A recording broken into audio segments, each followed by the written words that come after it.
Rastafari, Floribert Chebeya, la voix des sans-voix, voulait dénoncer les crimes et les violations des droits de l'homme.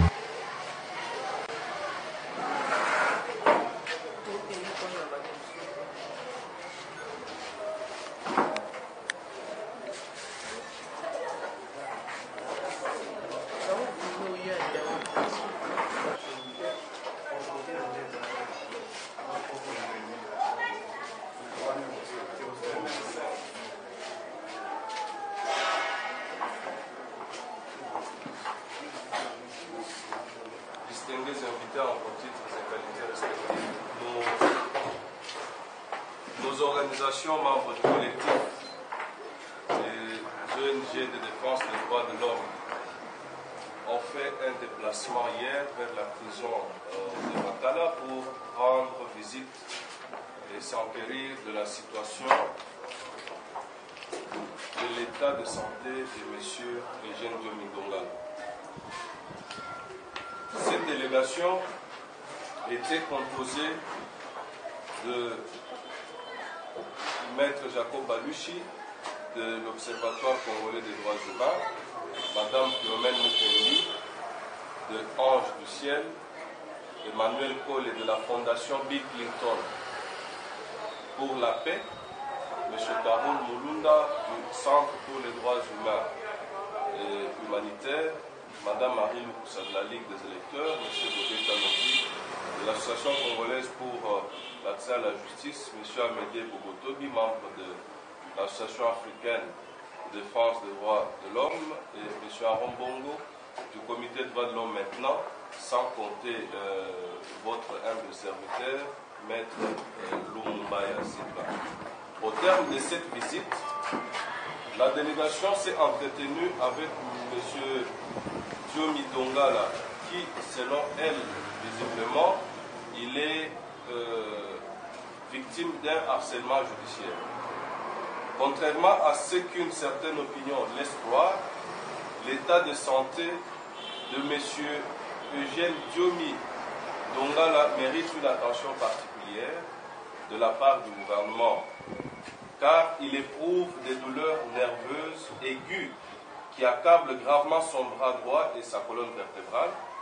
Il lui a été administré en termes d'antidote et en dehors de tout examen spécifique préalable et nécessaire, une quantité vertigineuse d'anti-inflammatoires qui ont également aggravé sa situation, car ils ont entraîné des douleurs gastriques intenses et des malaises au niveau de ses reins.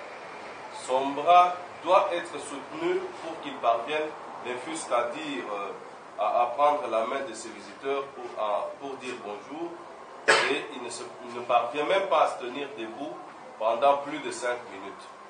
C'est pourquoi d'ailleurs le médecin qui l'a consulté avait exigé que ce leader de l'opposition politique congolaise soit soumis à des examens spécifiques dans une clinique spécialisée comme au centre Ganda ou à l'hôpital Biamba Mutombo dans la commune de Massina pour faire un bon diagnostic.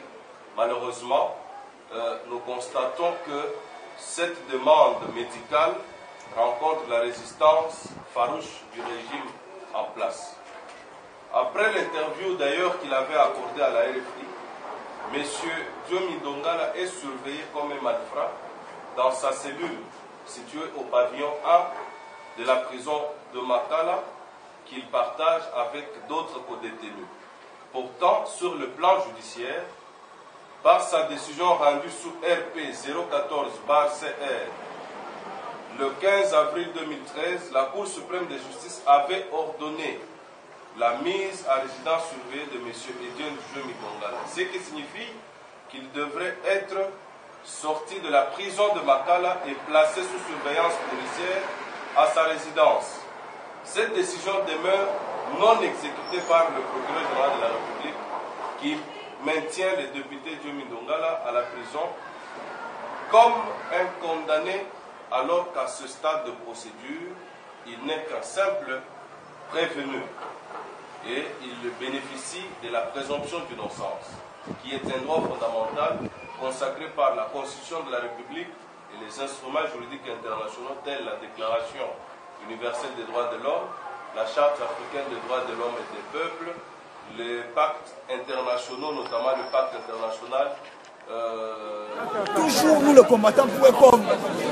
combattant.com, Mwana Maele Ayokaka, Mwana Maele Ayokaka. Opposant farouche proche d'Étienne Tshisekedi et chantre frénétique du combat en faveur du triomphe de la vérité des scrutins du 28 novembre 2011 est victime d'un harcèlement judiciaire à cause de ses opinions politiques.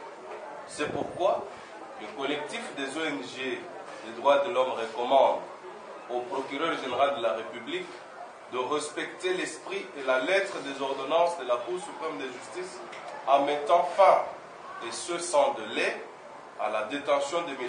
Eugène Diomi Dongala et ne pas donner l'impression qu'il reçoit d'injonctions des organes politiques, contrairement à l'indépendance du pouvoir judiciaire consacrée dans la Constitution de la République.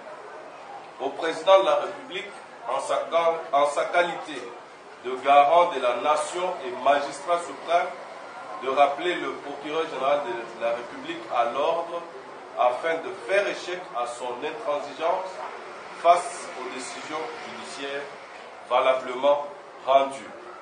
À la communauté internationale de s'impliquer afin d'obtenir la libération sans condition de M. Eugène Diomi Dongala qui demeure à ce jour un détenu d'opinion politique et donc par conséquent de se joindre au combat que mènent les organisations nationales de défense des droits de l'homme en République démocratique du Congo.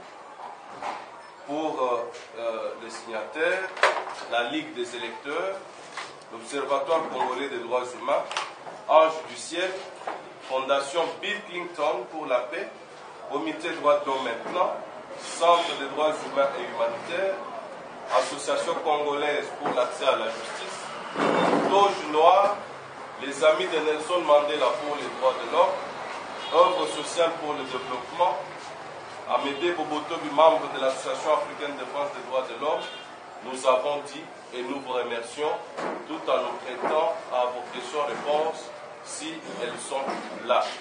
Nous vous remercions.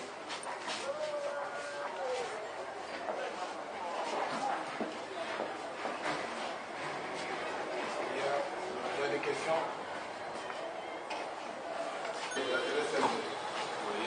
En suivant la déclaration, on n'a pas suivi là, vous avez revendiqué l'ouverture du procès. Jusque-là, on a été Oui, justement, autour desquels nous sommes en train de mener la démarche, nous avons dit que dans le communiqué, nous disons M. Diomi est encore un prévenu.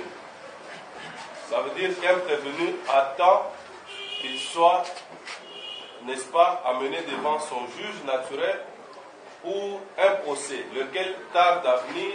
Alors, parce qu'il tarde, il faudrait qu'il soit placé dans les conditions où il doit préparer ce procès, surtout que, fort des ordonnances rendues par la Cour suprême de justice, il mérite cette situation.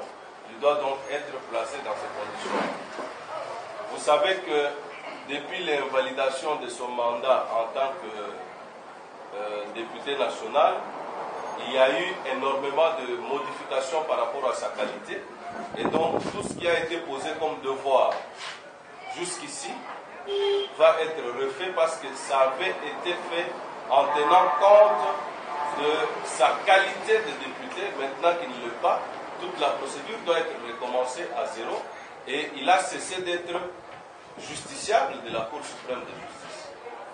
Donc, nous demandons fermement à ce que les parquets et les juridictions compétentes s'attellent là-dessus et sans délai pour que le procès soit organisé et que Diomi bénéficie de la défense de ses conseils, comme cela est affirmé justement par la Constitution de la République. Selon votre démarche, vous êtes allé voir M. Diomi dans sa cellule en prison, mais est-ce que de l'autre côté, vous avez pu amorcer une démarche pour voir personnellement le procureur général qui est en train de bloquer le dossier, vous le faites seulement à travers les communiqués que vous venez de publier? Vous savez, le premier communiqué, ni une première démarche menée, depuis que les ordonnances de la Cour suprême de justice ont été rendues, la dernière, le 15 avril 2013, le PGR n'a pas à entendre que les justiciables lui adressent des lettres pour exécuter les décisions judiciaires. Vous comprenez bien, nous sommes dans un pays de droit où les décisions judiciaires doivent être exécutées. Et dès lors qu'il y a des individus usant de leur pouvoir, ne veulent pas respecter les décisions judiciaires, il y a un problème. Et ces communiqués sont interpellants. Depuis, il les reçoit parce que ce ne sont pas des tracts. Ce sont des communiqués signés qu'il reçoit en bonne et due forme, lui rappelant ses devoirs de respect à l'égard des décisions judiciaires, parce que finalement, s'il y a des décisions et qu'il y a d'autres organes judiciaires qui se refusent de les respecter, est-ce que les citoyens peuvent encore compter sur cette justice? Non. Là, nous sommes dans un état de non-droit où, en tout cas, tout le monde est invité à aller à l'état de nature pour régler ces problèmes.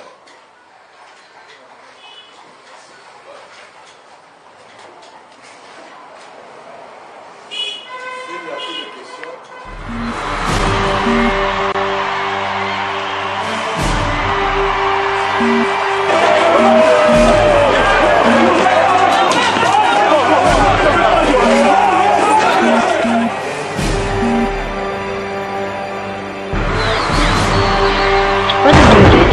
www.nouslescombattants.com www.nouslescombattants.com,